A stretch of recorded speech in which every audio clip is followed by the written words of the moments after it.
Agreed. Well, it's really interesting because I think you're exactly right.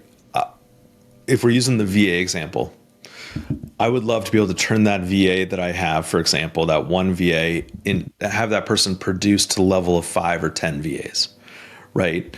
And it's that human in the loop type of element that we still need.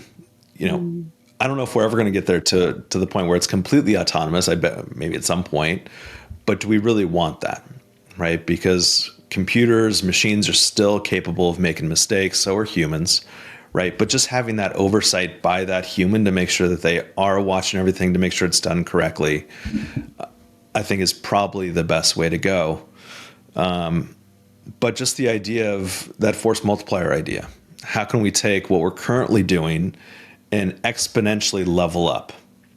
Even its most simplistic way that we can do it, and hopefully we talk about that here. But I used the example of prompting before, mm, and just the skill.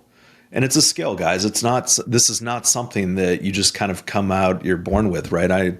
You're an expert marketing assistant. Do this for me, right? right. If you can learn the skill of how to do these most simplistic things, these most simplistic elements in AI, you're already ahead of the game. And that's a skill. That's something that you can put on a resume. You can talk to people about and say, look, I am capable of doing 3 or 4x the amount of work compared to the other person because I have this skill. And that's still a marketable skill. And it's going to be for a while, I think.